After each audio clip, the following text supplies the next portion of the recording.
Hello, everyone. Welcome to Beyond the Current Situation with me, your host, Lily Sanders. I have an exciting guest as always. This one, I believe it's his third time coming on with us to share a lot of his wisdom. And it's always such a powerful download for all of us.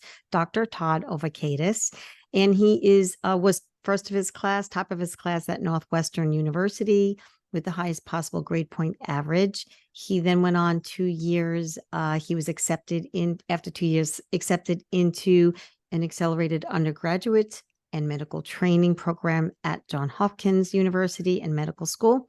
And he completed specialty training in internal medicine and subspecialty training, pulmonary and critical care medicine at Georgetown University Hospital. He was assessed by a faculty committee as the best of all of the residents across the board. Why does that not surprise me? Because I know him now, and none of this surprises me. But to add to that, Dr. Todd was inspired to move to California to understand energy medicine. And shortly after the journey, had a vision of communicating with pure consciousness of DNA. I know that you've come such a long way since last you and I have spoken in public. And also, Dr. Todd is a composer and at times a co-conductor of the Lemurian Choir that they create patterns of tones and information that can accelerate expansion of consciousnness. So for those of you that were with us when we talked about the pineal glands, the pineal tones, that was a really special episode. So you might want to go back to those episodes as well. But for now, let's bring Dr. Todd in, because today we're going to really talk about unlocking the ability to reverse your age. And in previous episodes with Dr. Todd and myself right here on Beyond the Current Situation, we did tap into this. But we're going to be a little bit more specific on other things. There's always new and exciting things that he's working on. And so without further ado, welcome, Dr. Todd. It's great to have you here. Always great to be on with you, Lily. Happy to be back. Thank you so much. Well, I'd like to dive in. We did a lot of talking about age reversal, and we did actually discuss the complete difference between anti-aging and actual age reversal. And we've talked about that in length. So I don't want to go too deep into that because we've already discussed. But what I would like to really dive into today are, well, a couple of things. But one of the things is, what do you think is so trending? I believe it's trending anyway, to actually start looking at different ways to literally stop the hands of the clock on our bodies aging.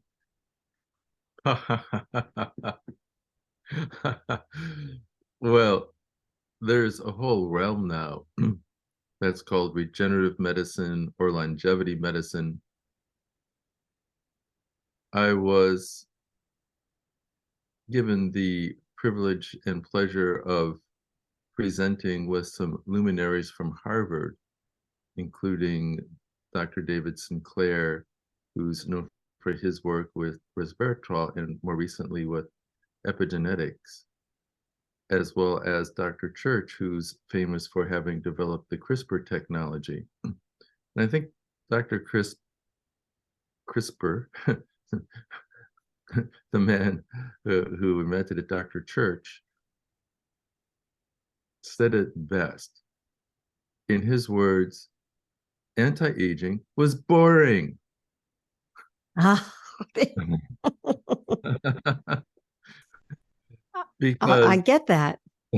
because the basic idea is you hit a peak at a certain age, then after that it's literally all downhill. And if you work really hard and eat all the right things and exercise and sleep well and meditate and do all the right stuff that way, that the result is you go downhill slower. but it's Mm-hmm. all downhill, which is a little bit discouraging. What's exciting to him is true age reversal, where you get back the time and you can literally relive those biological years, and maybe during those years apply all those principles and become an enhanced version of yourself. And with what we've been doing, and now we've proven it with the most precise measure of biological age that exists, you're actually doing true biological age reversal. And the result of the procedure that we do is typically to turn back the aging clock 3 years biologically. And everything that you associate with getting younger biologically are the things that we see. Even things like hair can start to grow back and darken. Lines on the face can get softer and the face can be more radiant. Muscles grow faster with training. People reach new levels of fitness. Cognitive function improves. Physical energy and creativity improve. So all the things that are associated with the lab measure of biological age reversal are also seen in terms of what people experience as literally being physically, emotionally, and cognitively younger. Mm.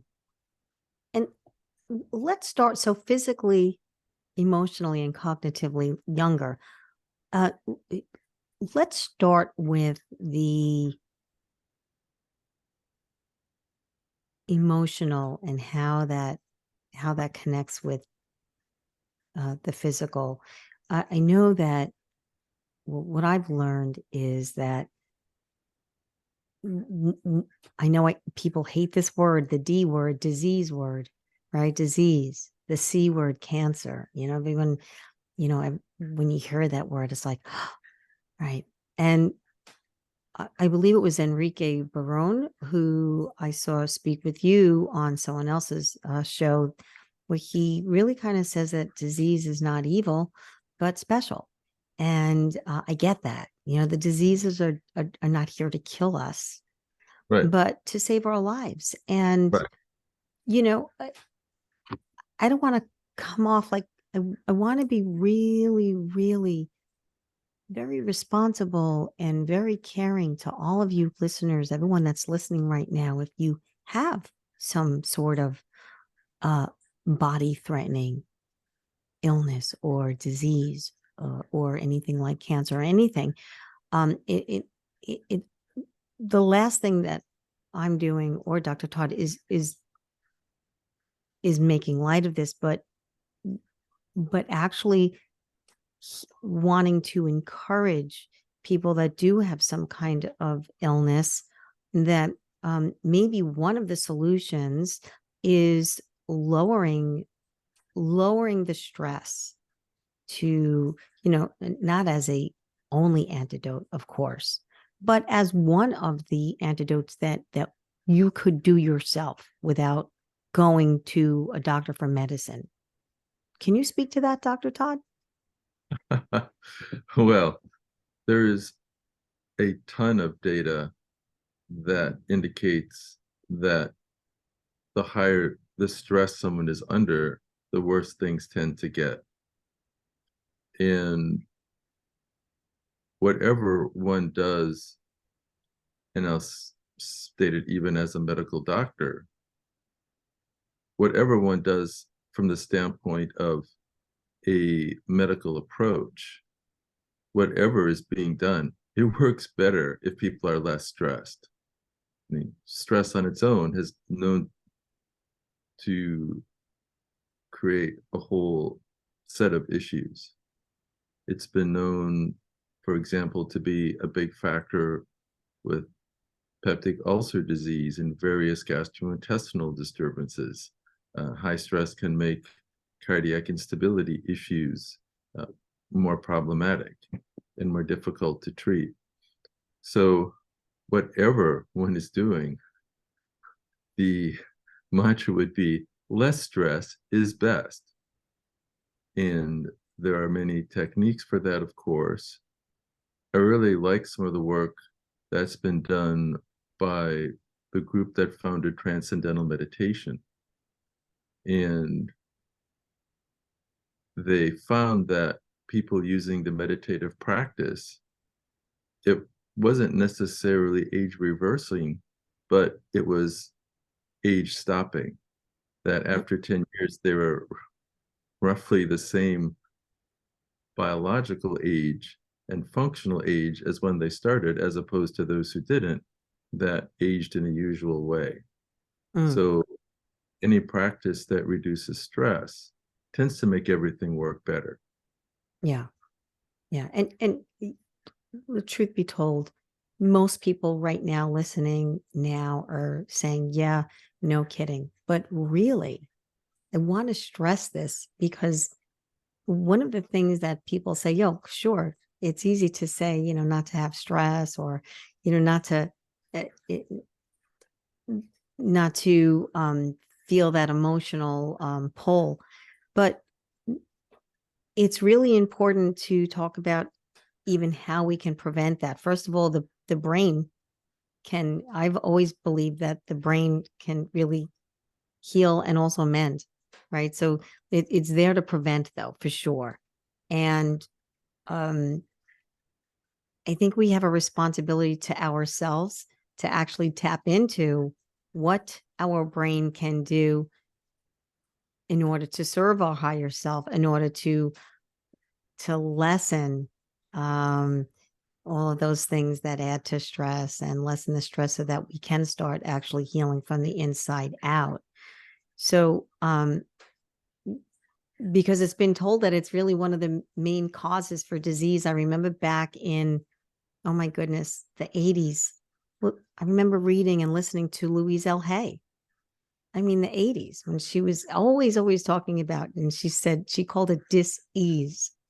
So when you're not at ease, you're going to have dis-ease. And she used to say things. I mean, I remember being, a lot younger and saying, wow, if I understand her correctly, she's pretty much telling us in her kind and loving way that we bring disease on ourselves. What are your thoughts on that? I know that's just you and me and a fly on the wall here. Well, it's such a deep area. It is. And what was beautiful about Louise Hayes's work is that she began to associate particular conditions, especially challenges with one organ system or body part and another, with particular types of emotional stress. Yeah, I So, remember that. right, creating an emotional landscape between a particular kind of emotional reaction and the organ it would tend to affect, which is not new. Chinese medicine associates strong emotions with particular organs. Correct. And the art that I've had the great privilege of learning from mentors in an area called biological decoding have taken that work even further. And to expand the discussion of what you had mentioned Enrique Baran had shared, that system holds that we are biological organisms that are the end product of millions of years of evolutionary history. And one of the exercises in the course is to list the leading causes of death. And those are things well known as a physician, things like heart disease and diabetes and other fearful words that you were mentioning earlier. And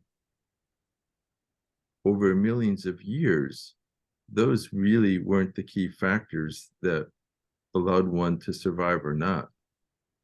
As biological organisms, what kept us alive basically was not being eaten by a predator. Right. Right? Those Yes. those those chronic issues didn't really have time. And the most crazy simplification that was shared was that the two things that put you most at risk if you're a creature in the wild avoiding a predator is avoiding being exhausted or distracted. Like if you're one or especially both of those, your days are really numbered. If there are predators looking for the easiest prey. And Dr. Bruce Lipton's work, who I'm sure you've at least studied yourself and probably have shared some of that information, he goes over the incredible difference between our conscious mind and our subconscious mind. Consciously, we process a certain amount of information that's related to our immediate function in the world, while our subconscious processes at a whole different level of magnitude. Our subconscious records absolutely everything that we might not be aware of consciously. And according to this construct, in let's just call it a philosophy, the application of which has allowed people to get better in various ways. The idea is that when we experience a big stress, what would be called an unmanageable stress, we can get into a situation where that's all we think about. And we go over and over it in our minds and can't sleep. And over a while, become exhausted and distracted. And the metaphor now is instead of being eaten by a Tyrannosaurus Rex or a Velociraptor or a pterodactyl, would be being distracted and not paying attention and being hit by a bus walking across the street because you weren't aware of it. I mean, it's a bit easier to avoid predators Yeah. Yeah. with that metaphor, yet we're wired to avoid those things. And the concept is that our mind does not make a distinction between the real, imagined, metaphoric, or symbolic. So if in the wild, for example, as the training goes, there's the story of the fox and the hare.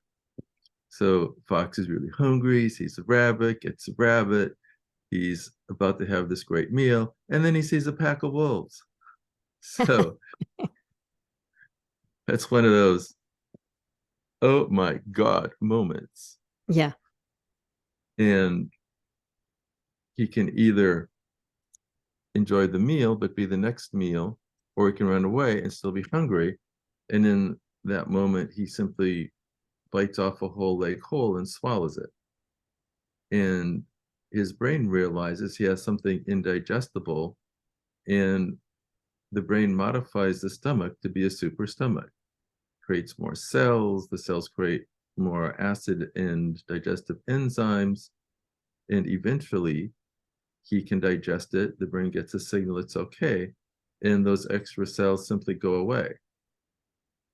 The human metaphor is something indigestible happens, like the business owner that helped a homeless person on his feet, gave him a job. The guy goes up the ranks and he's a trusted friend. And then this trusted friend steals all his money and now he's bankrupt. Mm-hmm. It's digestible. That's how he perceives it. Mm-hmm. And his brain, having perceived the indigestible, creates a super stomach. And that may create any number of biological problems for the stomach, and it will be unrelieved. So this man would not be able to sleep. That's all he would think about all day long. Like, I'm going to be homeless now. Mm-hmm. And his brain, with that signal, creates a super stomach, but he doesn't have something to digest, so it won't be relieved. And because of the perceived experience, he literally hides that emotion he couldn't process in the part of the brain that controls digestion.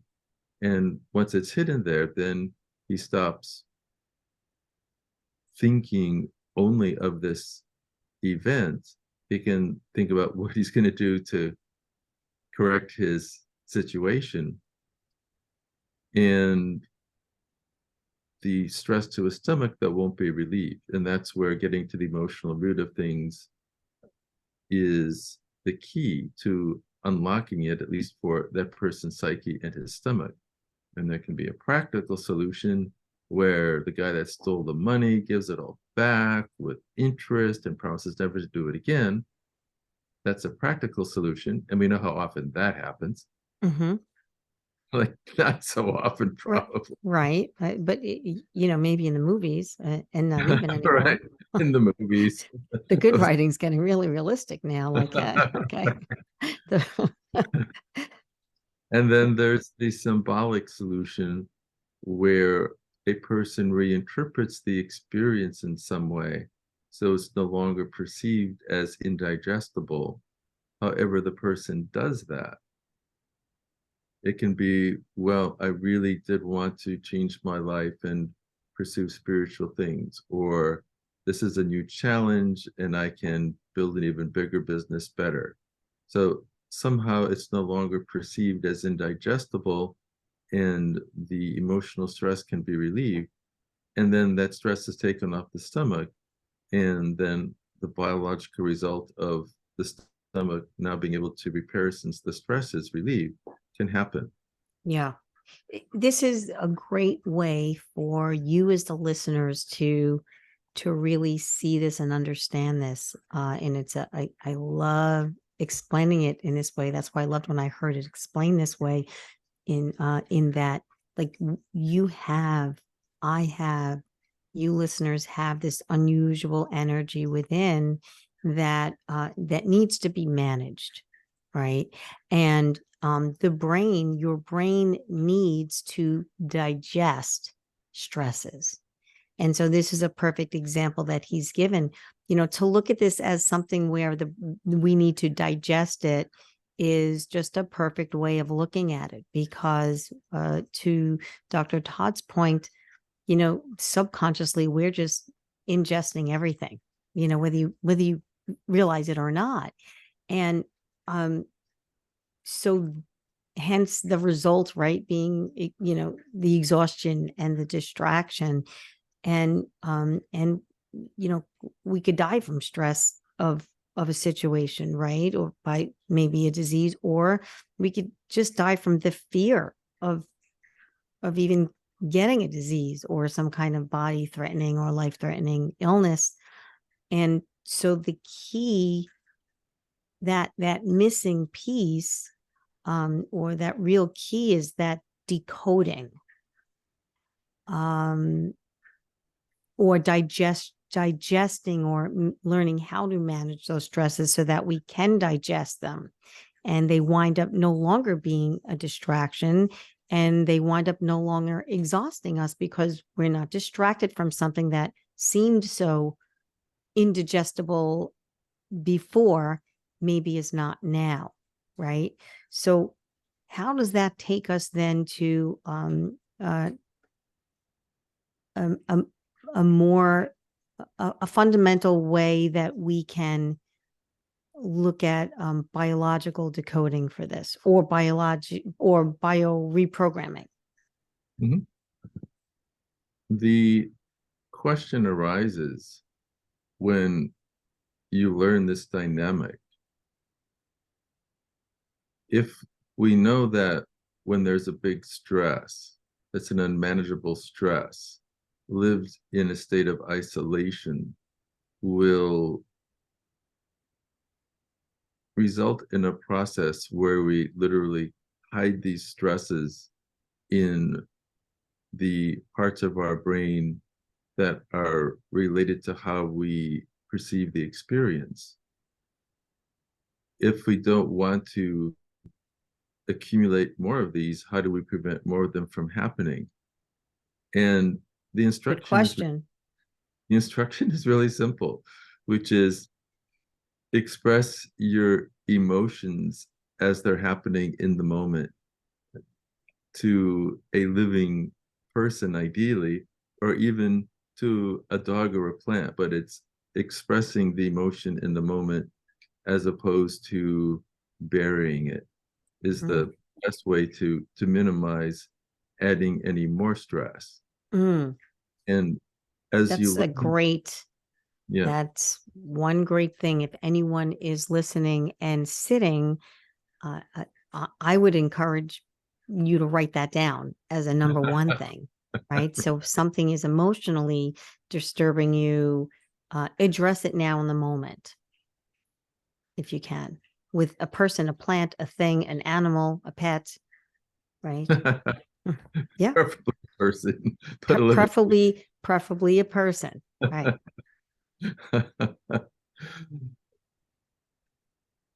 The art of the method is really interesting because over decades since this was first discovered and these methods have been used, the psycho-emotional landscape has been laid out almost like gross anatomy in medical school. So if someone has an issue with their ring finger versus their wrist versus their elbow versus their hip, the type of unresolved emotional stress or conflict codes to very specific parts of the body. So when one becomes an artisan of this method, someone has a hip issue and it's almost like a magician. You know their unresolved conflict. And because you know it, you don't have to hunt over the landscape of all the emotions. You know exactly what it is. And then it's a question of being able to ask the right questions to create a conscious bridge from the unconscious to the conscious, allow the emotion to be released and have a new way of perceiving the experience in a more enlightened way. And then that alone can create significant stress reduction and biological benefits. Mm, that's so key. That's something that's uh it's not new to me, but what's really interesting is that so many people are still not talking about that. In our circle, they are, but I really, really would like to unpack that a little bit for our listeners so that they understand how one of those artisans can connect um, an ailment with what it is in someone's life that they're still possibly harboring, or something that has not been resolved in their life from a week ago, 30 years ago, 50 years ago, or even I'm going to go a little beyond that, even in speaking in ancestry. Perhaps it's something that, is harbored from back in your ancestors, your mother's mother, or, something from a country, from something that happened in your country, and so on. So can you just unpack that a little bit for people that are really new to this concept? And I don't even like to call it a concept because I knew it to be true. But so Right. can you unpack that a little bit for our listeners? Well, you made a very good point that it's enough, really, that we have our own life experience and all the challenges and stresses from the point of conception to whatever chronological point we are at. Even the idea that stresses that happen in the womb can affect us throughout life, that might be a stretch for some people. Yet, the way this dynamic works, if someone's mother has a big psychological stress, the baby can take it on, even in the womb. Even things that are said are recorded in the brain as it's developing. So the broader scope of addressing these emotional issues correctly goes back to the ancestral. There's a really interesting philosophy. And again, these things are demonstrated more because applying them seems to relieve stress and make people feel better. That if you have the same name as one of your ancestors or the same birth date, you were born with the purpose of solving all of their unresolved conflicts. Luda Well, that's becomes, no fair. it is not fair. Well, It's not fair at all. that's great. All kidding aside, I'm sure there's people listening saying, "What in the world exactly?" Well, it, it it's something that that's been talked about, and it's something that where people have had that biological decoding, which I'm not sure if I know the difference between biological decoding. That I know, but what's the difference between that and bio reprogramming? Sure. And for those who may be interested, because I feel this work is so important for someone becoming as well and empowered as possible, because these unconscious things will be a block or limitation. Even if they don't create a biological problem, they limit us from approaching certain areas if we have this unresolved stress in part of our psyche. That it's my pleasure and honor to bring the three leading luminaries in the field that are in the direct lineage from its originator, that they are offering training in understanding this landscape. And it begins with Enrique's work, who is the grand master of decoding, where a person learns how this process works in the psycho-emotional anatomy, what particular conflicts create a coding to particular parts of the body or organs of the body, and the basics of how to ask the right questions to create the bridge to relieve the stress. And that's a 5-module training program. And if someone only did the very first module, it was so revelatory to me. It's like there is the extent of what conventional medicine and medical training can do. And I had the privilege of training at really good places. Mm-hmm. And I know the art of it, and there's tremendous good that medicine does, and many very smart people have developed the art of it. Yet you can often get to a point that all the tools in your toolbox only get you so far. And I found that this was a piece that could unlock things, relieve the stress that's preventing the person from taking the next step in their wellness and empowerment and their full human potential. So I find that many people who take these courses are doing it just for their own personal understanding and just learning what these relationships are, even without working with someone asking the questions, just making the connections. Many things get unlocked for a person. And then Mm-hmm. if you really love it, then we encourage people to become artisans of the art. So it starts with biological decoding, the basic psycho-emotional landscape. And then Isabel, who is now teaching the basic course with Enrique, so you have like arguably the two best people in the world in this realm that are teaming up to teach the core information. She has taken it further with something she calls bio-reprogramming. And fundamentally, it's expanding the toolbox of ways to relieve the stress. Ah, One of the elegant things that she does that isn't part of the basic decoding is working with your personal timeline, literally like going back to when certain stresses occurred and giving yourself and your parents in particular or others who were involved the tools to have done it differently. mm-hmm, Mostly people are at the effect of the programs and limitations of their ancestors before them. And until someone breaks the cycle, it's stuck in the clan. When someone does, it can liberate the whole clan from the issue. So this process of rewriting the timeline is very interesting.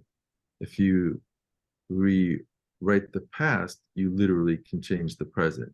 It's a kind of consciousness time traveling, as it were, that can really transform the present by shifting the perspectives of what happened in the past. mm-hmm. I Then, personally, mhm. I personally am very moved by it, mostly because of not only because I have actually been introduced to it and have started doing that, but then when you introduced me to these two or three people on the dental decoder, I I was just so mesmerized.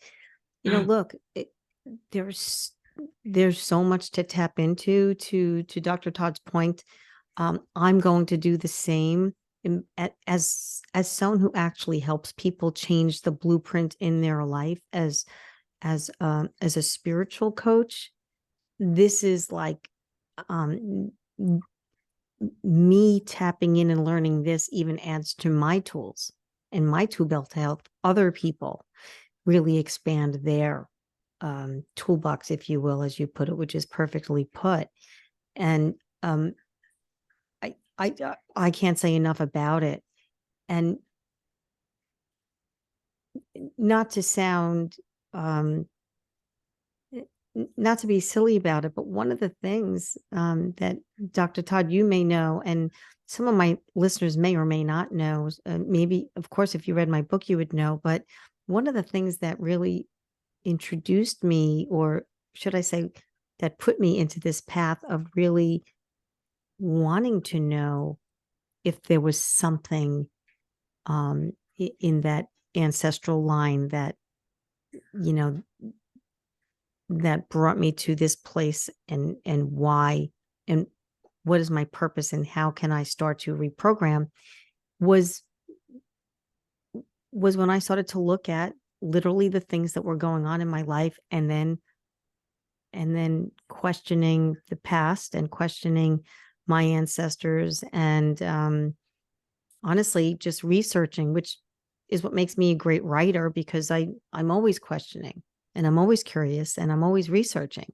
And so what better way to really, I'm going to be very frank, to really cure your life, yourself, emotionally, right? Physically, and cognitively. So um, you use this biological decoding to, you have these new things going on. And of course, with all of your stem cell work for actual, if we were to sway into the cosmetic end of it, or the physical, um, ego driven end of it, to talk to us a little bit about how you also have done that to create these cosmetic results. Right. It's all really connected, isn't it? Yes, no doubt. And say one quick word about the dental decoding aspect. That's Dr. Fabian, He was who's, great. isn't that amazing? Yes. Because you learn that in embryology, our teeth become a representation or outplay of the layer called the ectoderm. So we start with a little fertilized egg, then it develops until it separates into two germ layers and finally three.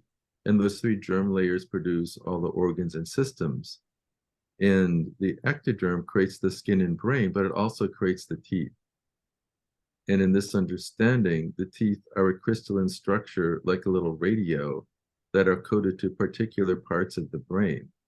And everything that happens to a tooth is a representation of an unresolved stress or conflict from the brain. And what's crazy, because it's orthodontics is not really my world, but he describes over 100 different types of cavities or ways a tooth can grow in a little bit of a weird way. And it all means something. I know. When he was explaining it, I noticed that I was like taking my tongue and I'm like trying to like feel in the back of I was trying to feel in the back of my mouth, and I'm like, I know anyone listening to this is thinking the same thing. And there, I was going back in history. Oh, okay, the wisdom tooth and this, Right? and right.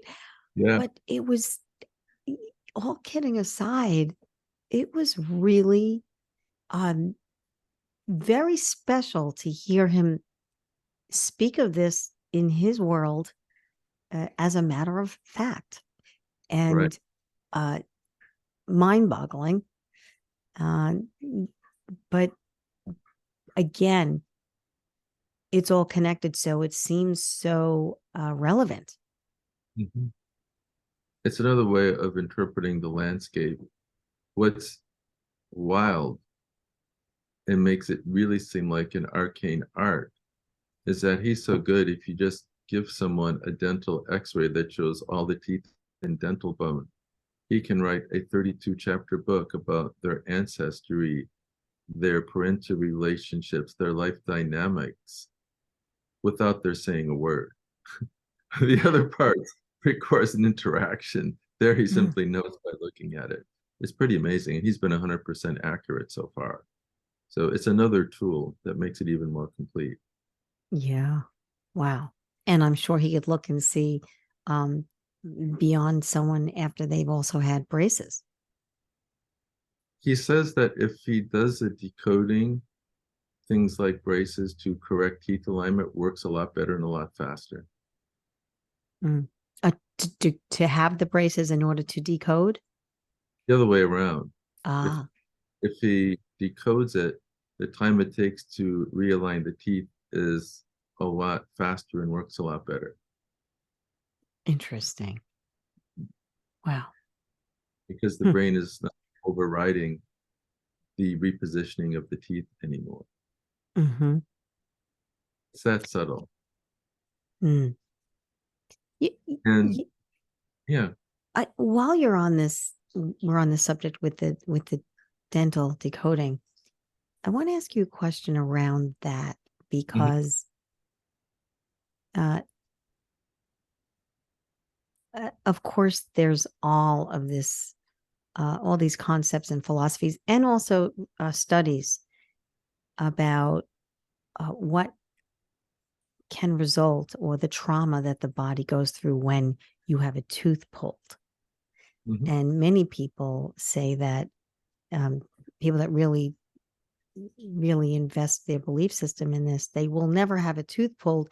I'm actually one of those people where I'm like, I am keeping my teeth, until they until I'm told it's rotten and I have to have it extracted. But but the actual act of extracting the tooth, it's said to have huge trauma on the body. Do you know anything about that, or is that? Can you speak to that? Well, if you really want to dive into that at the level of someone who is a master, I'd suggest you Having bring him on, Fabian directly. yeah. He does it in the training. The Mm-hmm. reason that the tooth is pulled is due to the unresolved psychodynamics that create the imbalances and altered structure of the tooth. Mm. And removing it removes the communication from the tooth to the brain. So it's like the missing signal in the radio. And that does have psycho-emotional consequences. And I'd Wow. rather have you talk to the expert about that. Yeah. And the emotional processing and shifting the internal landscape of interpretation for that not to continue the stress that occurs. Interesting. Okay. Very Yeah. That's pretty. something I'm going to forecast that for the future then. Come on, he's amazing. I for sure. So then what about okay, so then let's shift over to the cosmetic results that you're getting. Of course, because if you're going to be younger on the inside, it's cool to look younger on the outside, Right. and that can be accelerated. And I have an overarching philosophy that I'd like to share since we're diving much further into the emotional side of the equation Hmm. than we usually do.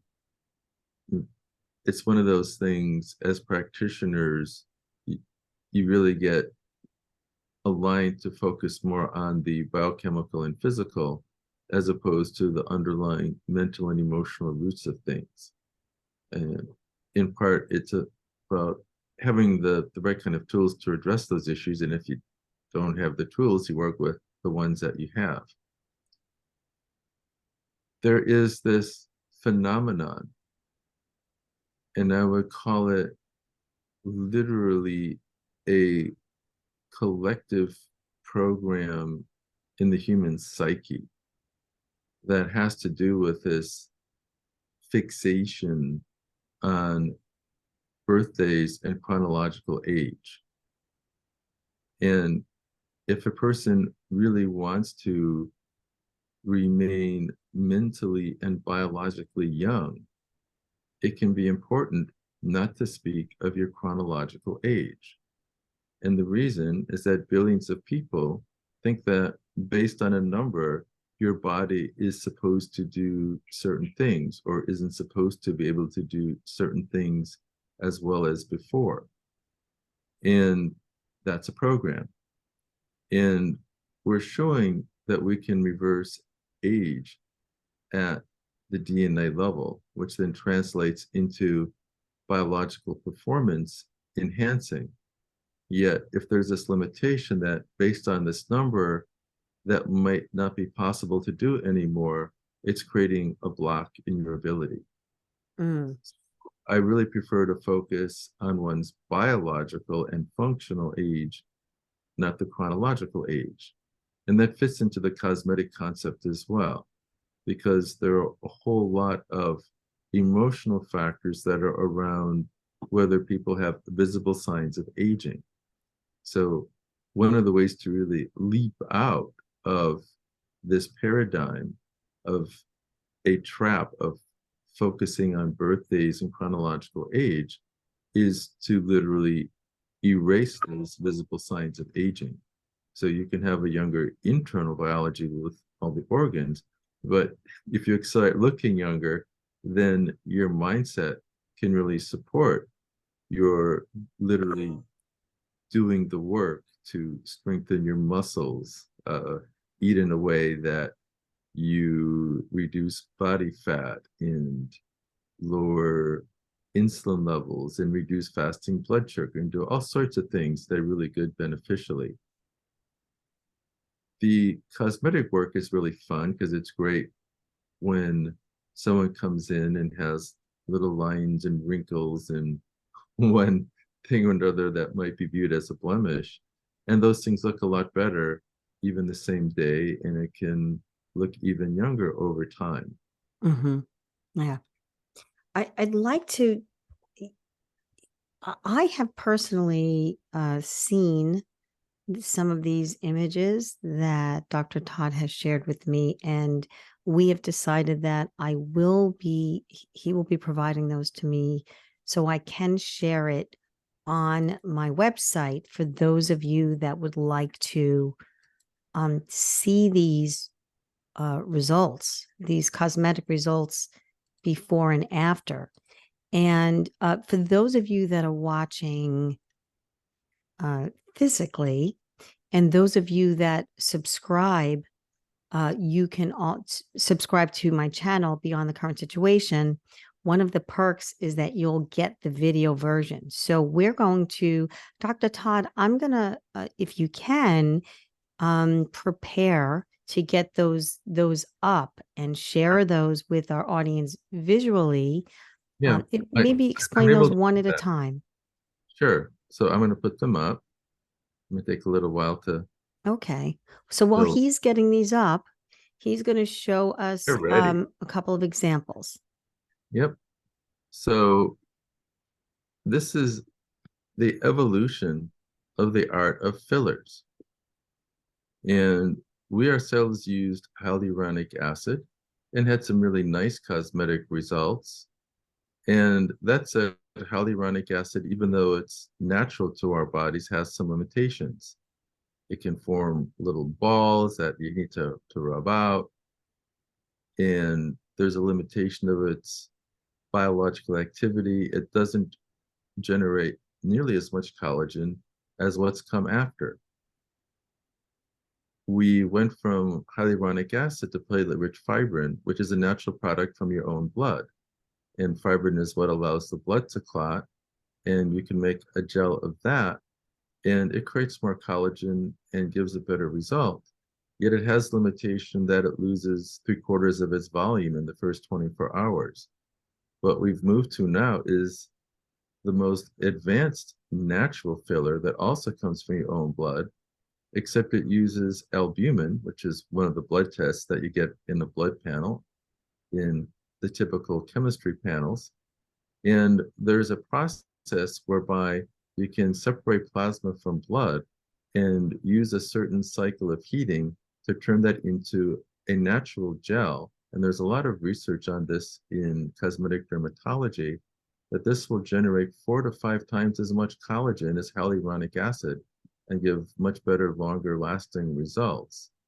And we've taken that further because we mix the gel with someone's freshly activated, very potent, very young V cells, the full phrase being VSCLs. And we believe the already excellent results will be even better. And this is one of our first cases. This is the most recent innovation in cosmetic fillers. This person actually, when they started, looked older than their birth date age. And you see the deep line in the chin and the vertical lines around the lips. Mm-hmm. Amazing is that this is the same day. Unbelievable. Wow. So Hey, the, when the you look at this, yeah, so people that are listening right now, make sure that you subscribe and go on to see this video. The before picture, she's not even, she's even smiling a little bit. And normally when you smile, those prominent lines lessen, but she's got more wrinkles around her, the mouth, the smile area, the top and the bottom of the lip down to the chin, as the after, where she's barely smiling. Usually when you barely smile, everything kind of sags and wrinkles more. This is an amazing transformation. right. Those lines are almost completely erased. And this is the same day. Oh, Even I was surprised that the results could be this good and this fast. The next, in a way, is even more impressive. The area between the nose and the outer corner of the lip is called the nasolabial fold. mm-hmm. And people tend to get a line called the nasolabial lines. And here we see not only was the line deep, she actually had a big flap of skin that was kind of rolling over into it. And the after, it really is quite impressive that the roll of skin actually has smoothed out, and the upper part of the what was deep nasolabial line is almost completely disappeared. There's some that remains in the lower half, but the upper half it's almost completely filled in, and that flap of skin is stretched out.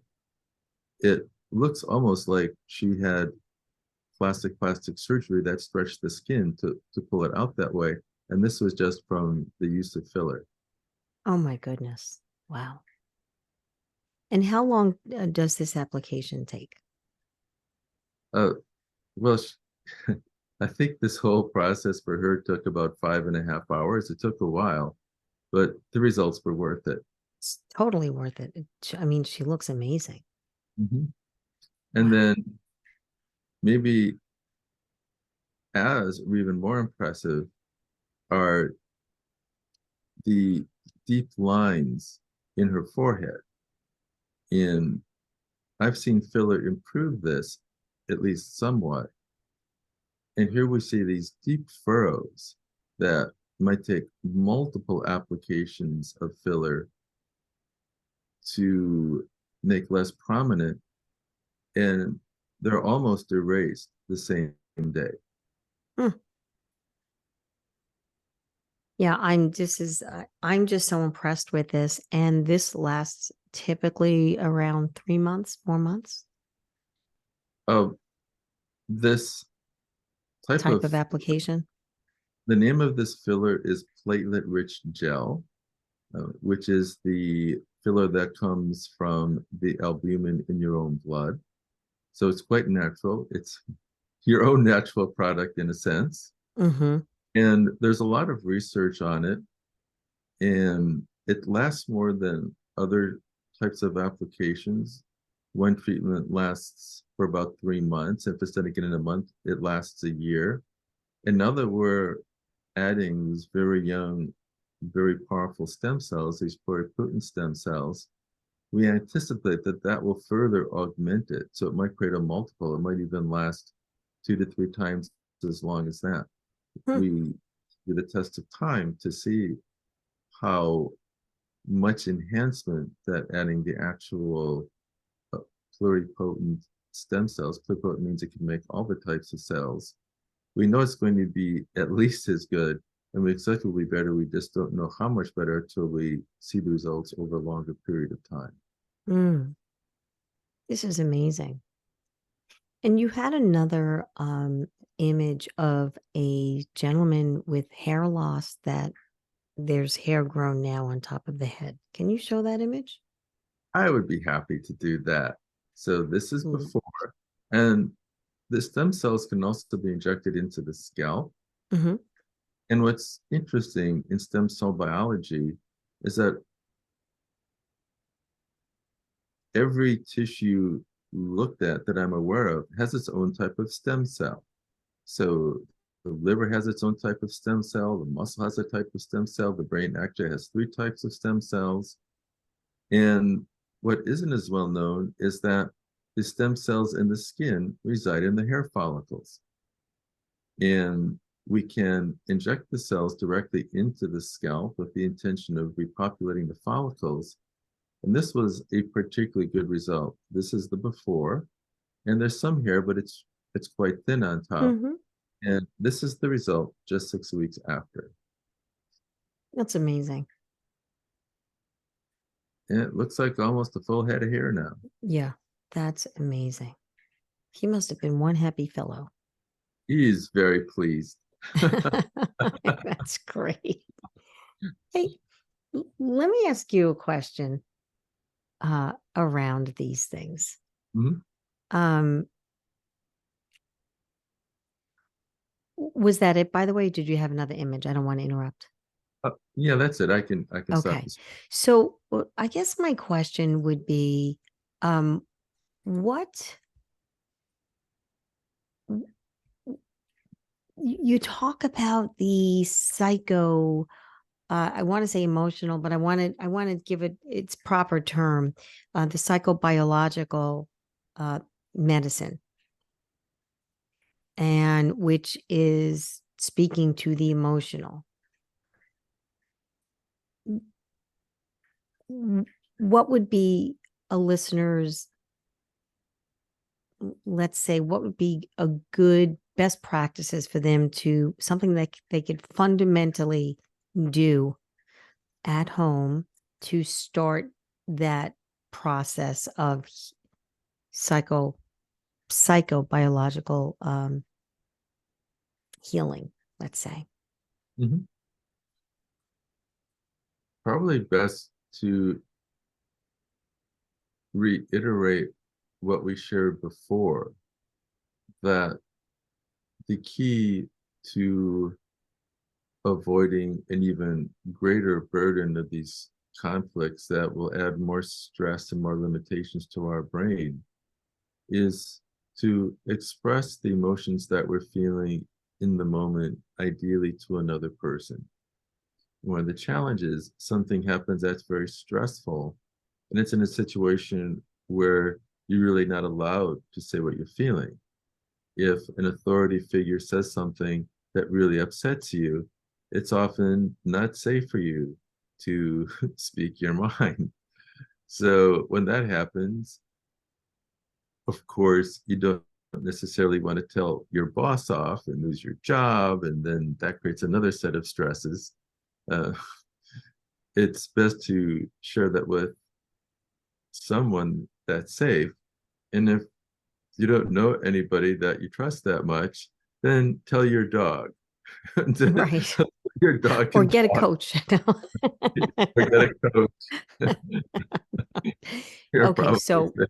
That's so one. all seriousness. So what we And said before, to reiterate, when there's something that does trigger any kind of emotional stress, you want to address it in the here and now. If and make sure that you're addressing it in a space and with a human that you feel safe with. If there is no human, then okay, then your best furry animal could suffice for now. mammals Oh, are good. okay. And the other point is that I think all of us really benefit from at least one point, probably preferably at least a couple points in the day, doing some sort of technique that we could umbrella as stress reduction. And there are a lot of those techniques, and different ones work better for different people. Uh, the most basic is simply breathing Yes. intentionally. I say it all the time. When people say, I don't meditate, I don't know how to meditate, it's a state of being, not so much a state of doing. There are many methodologies, of course, and some people really it works better for than others, and some people understand it better than others, and whatever method works for you, great. But all in all, it's a state of being, and we Right. should be able to come to that space while we're sitting here, you and I, while you're waiting on queuing up online to buy an apple or whatever. You should be able to come to that. But and how do you get there? By the breath. Breathe. Right.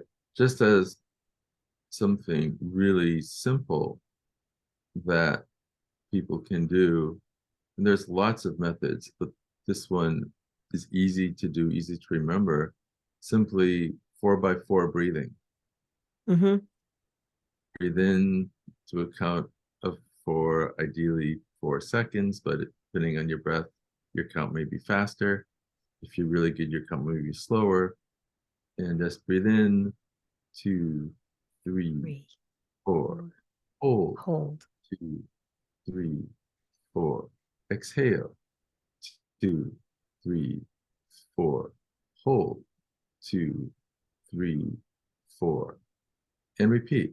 So Mm-hmm. 4 seconds in, 4 seconds hold, 4 seconds out, 4 seconds hold, or at least a count of four if one doesn't have the respiratory reserve to hold for whole 4 seconds. Just doing that intentionally, even for a few minutes, can reset the nervous system, boost the vagal tone, reduce the fight or flight sympathetic system, and literally, as I say, calm the nerves. So that increases your resilience and your ability to make the best choices in the moment. Beautiful. And this is a little different than, there's a couple of different breathing, methods out there. This one I really like because this has you hold after the exhale. Mhm. So again, Dr. Todd is giving you the four inhalations, hold for 4, exhale for 4, hold for 4, then do the process again. And for a couple of minutes only, and I know that I personally could see that difference. It brings the heart rate down to a really, really manageable, what's the word I'm looking for? Pace, Mhm. right? So if you're feeling anxious or wherever you are due to whatever emotions are going on or whatever triggered you, um, just going back to the breath. So that's one. That's a great fundamental tool. So write that down, whoever's listening, and practice that. And I say practice, I really mean practice because, and I'm sure that you would agree, Dr. Todd, that really this emotional uh, well being is a practice. It's a daily practice, right? Yep. Yeah. We want to practice feeling great. We want to practice happiness. We want to practice, we got to practice it. It's not something that's innate. Right. And especially with the busy lifestyles and so many things that we feel responsible for managing and doing a good job with, it can be challenging just to take the time to reset yourself, Mm-hmm. to get out of the cycle of constantly winding up the stress, but not having time to unwind it. Mm-hmm. For And sure. that's the tip of the iceberg, as you know, there's lots and lots of other techniques Mm-hmm. and are seed sounds that go back to ancient times called mantras that have powerful meanings and also can deepen the states of awareness. I mean, that could be a discussion for another day. Mm-hmm. Sure. And I Absolutely. probably taught many methods, even what you do with coaching, but at least having a place to start to have a reset is useful. Yeah. Having a reset is useful. No doubt. No, it's interesting because just thinking of what you just said, because of how busy life can get and depending on what you do, what people do as a career and what your everyday looks like and your routine and your schedule. And what I noticed that I do have to tweak those ways that I can de-stress when I'm speaking on the news. It's a 24/7 news cycle. It's fast. It's very fast paced and you have literally hardly any notice to be on. And when you're on, it's like you don't have time to do all that breathing. And you know, it's like, okay, they're checking your sound quickly. Okay. You still there, Lily? We'll be back in a second. Okay. And you're like waiting, like, okay, so there's no time for so there's something that I particularly use. It's live. There's no going back. And oh my goodness, what if I forget what I have to say? But it's interesting. And because it is also organic, but I just do like 4, 3, 2, 1, and then just breathe into that, exhale, and that's it. That brings my heart pace down, and I'm present. Mhm. So little things. So I guess what I'm adding is that sometimes depending on what you do for a living at that particular time, you may have to tweak it to find your own what works for you in that time and at that moment. But on those off times, I, I I would encourage you to definitely do that 4 4 4 4 breathing, the 4 quarter breathing, um, even just even just before you actually go into your meditation to go to sleep. What are your thoughts on that? Absolutely. Yeah, Doing things to reduce stress, especially at bedtime, are incredibly useful. incredibly useful. Yeah, for Now that sure. yeah, Yeah. and it's even getting more sophisticated. I know lots of my friends have aura rings, which is a little ring you put on your finger, Hmm. will measure many variables, including your sleep cycle, how Right. much you're getting, how much is deep sleep, how much is REM sleep. You can get an overall sleep quality score. And one of the best things to do to improve your sleep quality is at least to do a reset before you sleep. And the 4x4 breathing is one, using things like the Om, which is one of the most ancient and powerful chants that has a deeper meaning. And we could even do an Om for everybody to model it if we want, as Yes. a soothing thing to do. It's kind of fun, feels good. And also a very useful practice that I like to do when, even with my schedule and knowing these things, I remember to do is focus on all the good things of your day. What were all the great things that happened, to de-emphasize the things that were stressors? And then even aside on your day, really focus on all the things that you're grateful for, which can be really simple. And the more grateful you are for those things, and the more you celebrate the good things of your day, the more good things tend to happen, and the better sleep you get too. And dreams are better as well. Absolutely. 100%. There's gratitude is so under uh We're well, not grateful enough for it. yeah, it's just not given enough credit. It's Right. that simple, and it's free, you guys. You Right. don't have to pay for gratitude, Yeah, right? exactly. Yeah, Mhm. I love that. And I would actually like to, before we end, I would like to do a breathing example together with our audience and also a Om.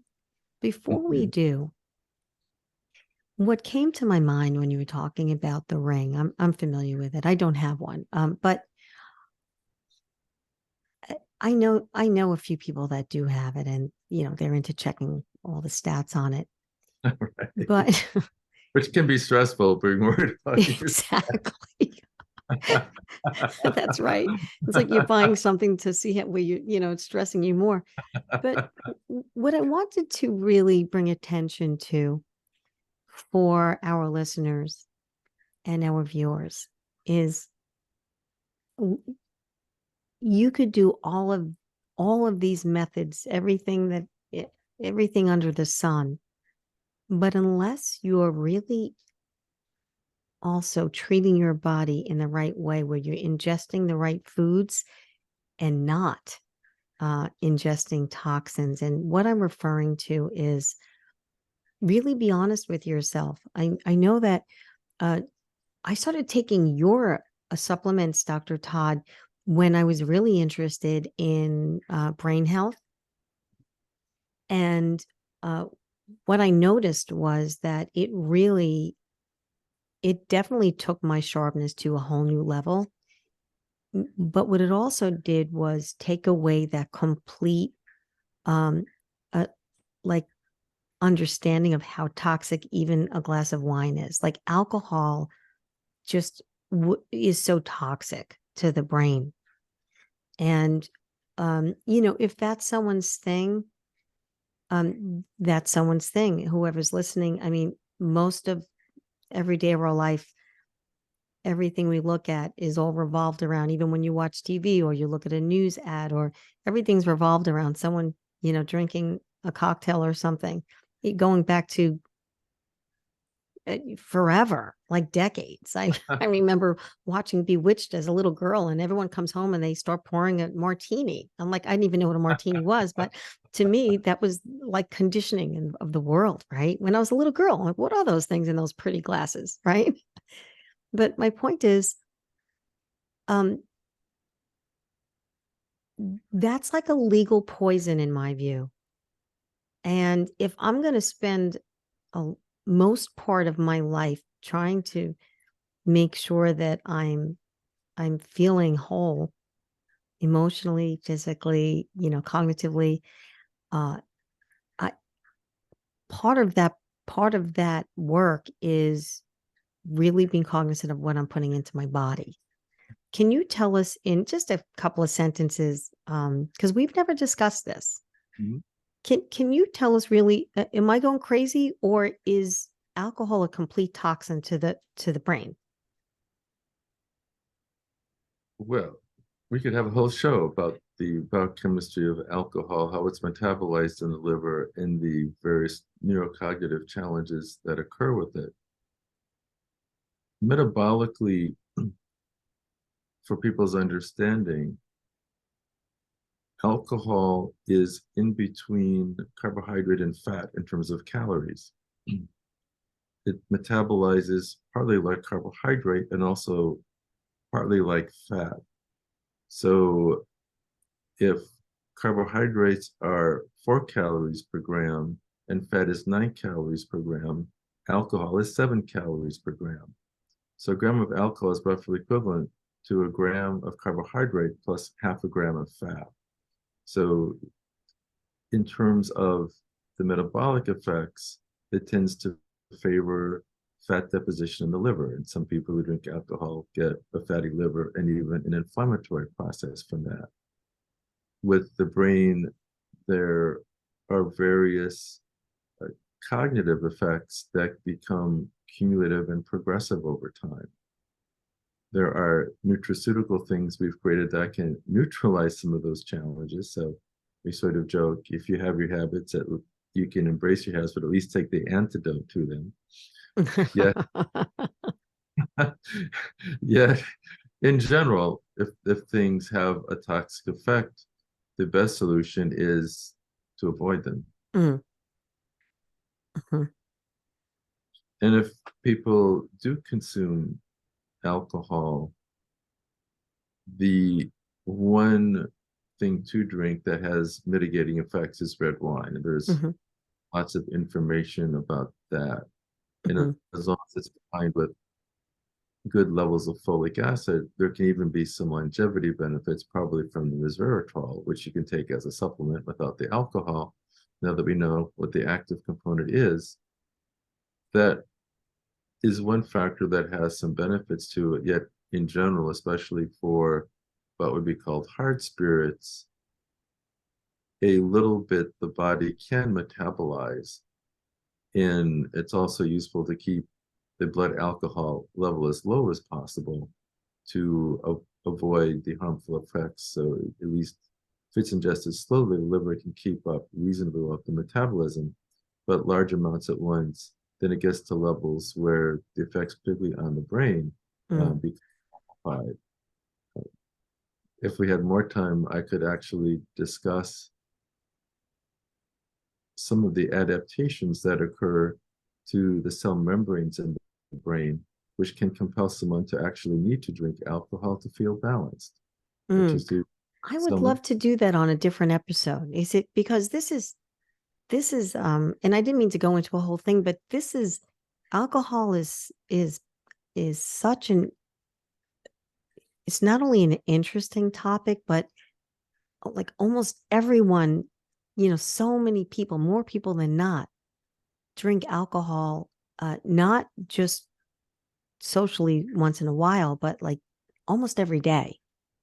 And I'd like to talk about that one day. I'd like to have you on and just kind of tap into that. Once in a while is fine. And, look, I love a nice glass of Caymus red wine and okay, reserve.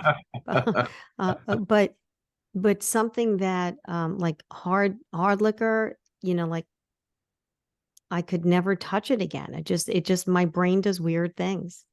And so I just was curious if I was going crazy, or because I am on those, I take those brain health supplements every day religiously. So, There's a lot of information and some aspects which are not generally known.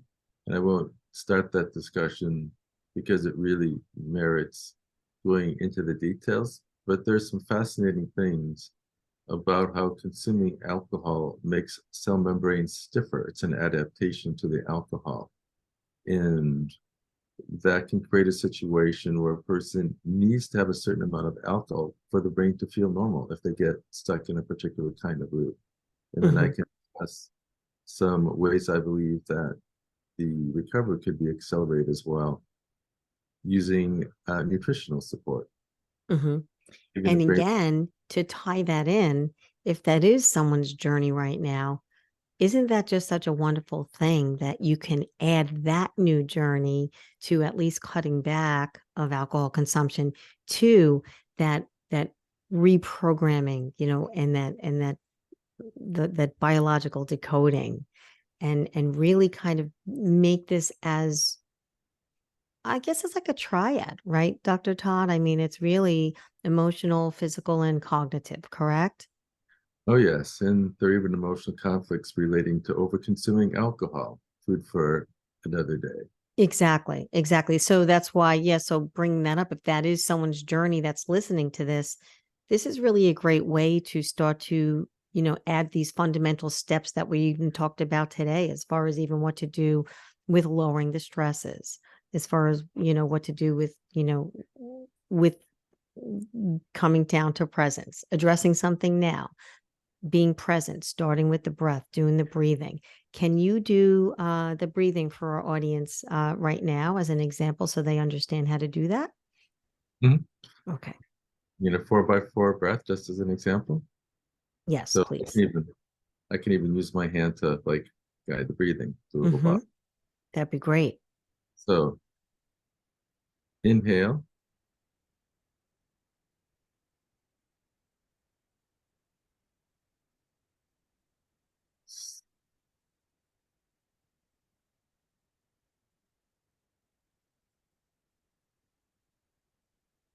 inhale, 1, 2, 3, 4. hold, two, Hold.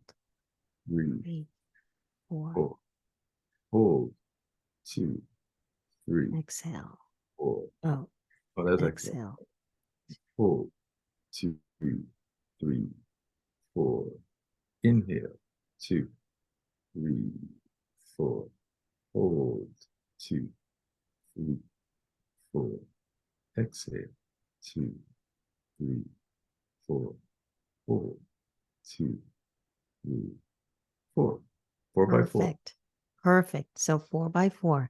Inhale for 4, hold for 4, exhale for 4, hold for 4. Repeat several times, couple of minutes. Great. Let's do Om. Okay, so I like doing this low, and you can um, either match the note or create a harmonic if you like. Okay. It can be as musical as you want. All right. I'll set the fundamental. Ready? Mm.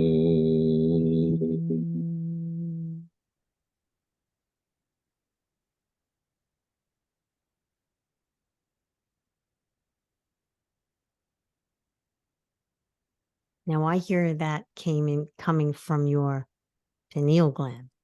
Mhm, Yeah. mhm. Let's do that one again for our audience. Sure.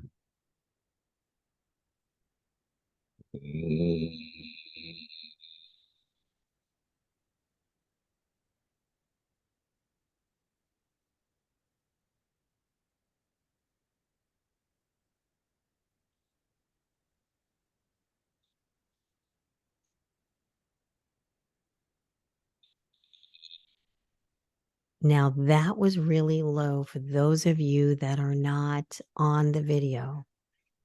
It starts with that that Om keeps going and is so low. You can only feel, almost like you could feel that ping of energy just stretching as it goes and goes and goes. So, but look, this is something again that I'm going to stress, and I'm sure Dr. Todd agrees, it's your own. So you do as it works for you, right? You're Om away from Om. That's It's right. your own way, right? It's your own. Yeah. So now Right. let's do one together, and let's see how the two of them are different. Okay, I can raise the pitch a little bit if you want, or you can. Sure. Uh, I'll let you harmonize off of it. Make it Okay. sound really interesting. And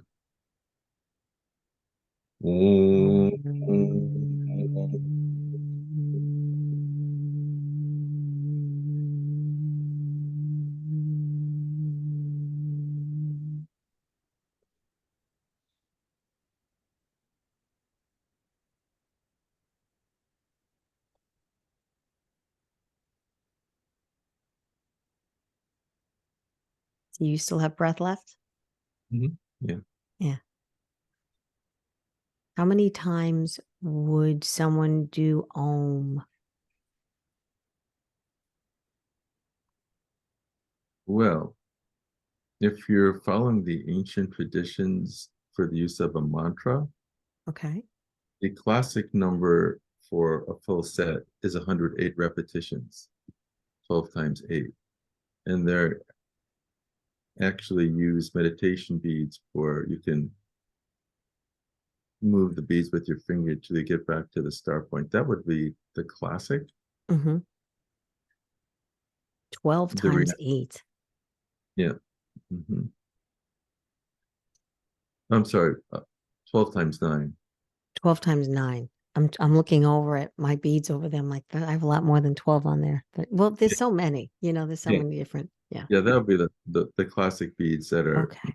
used for meditation in Eastern systems. There's a very powerful one, Mm-hmm.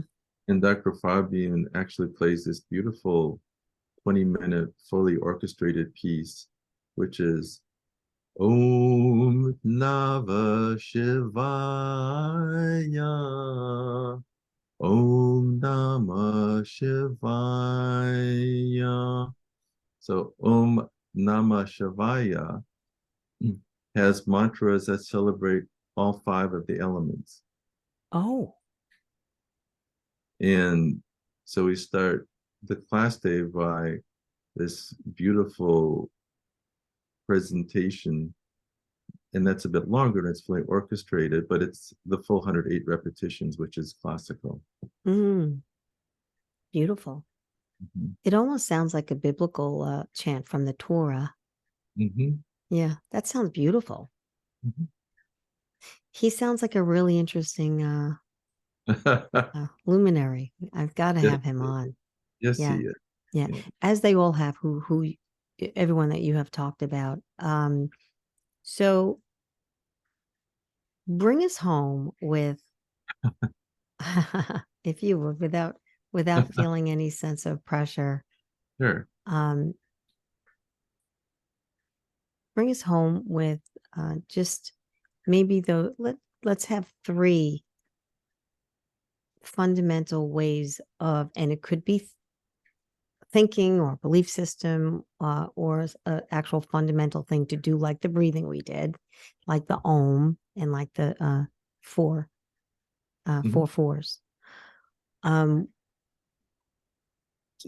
Tell us from which things that people can do right now, um, that would be something they could do on their own before reaching out to any of us for any extra work or courses, what they could do on their own at home to start this, unlocking their ability to reverse the age, to have this overall wellness.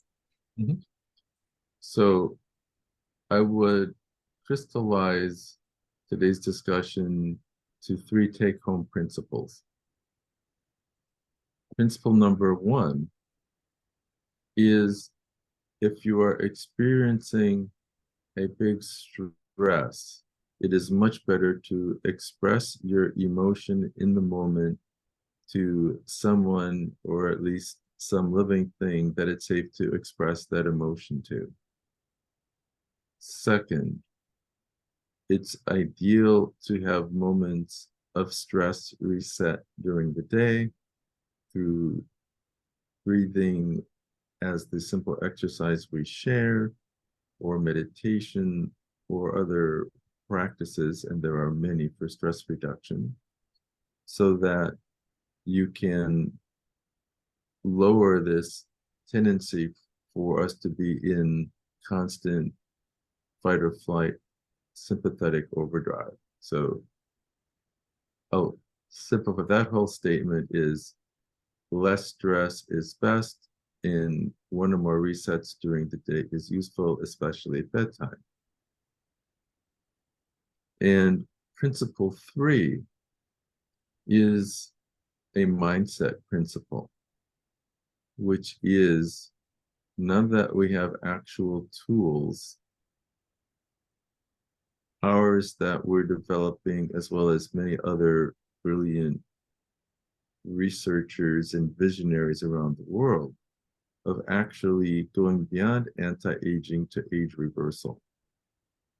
The principle is this: if it's now possible to reverse age and relive biological years, in those years you can up-level yourself.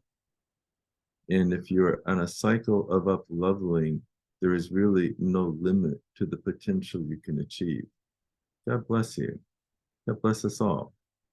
So the point is the celebration of the human potential, and to have the mindset that no matter where you're starting from, if you're disciplined and persistent, you can accomplish almost anything. You said it right here. It's so perfect. So you've got those three things, and they're also important. They're also critical. That third one is really that mindset, heart set, body, mind, and being. Right? That's just everything. And I'm just so excited that you were here today to really help us unlock that ability that we all have to reverse our age, and giving us these three ways, fundamental ways, that we can start doing it now, today, which will cost us nothing but a few moments of our time during the day, every day. Thank you so much. I appreciate you being here. And I'd like to ask you, listeners, if you want to see this video, just go ahead and subscribe so you can also see the video version of this podcast.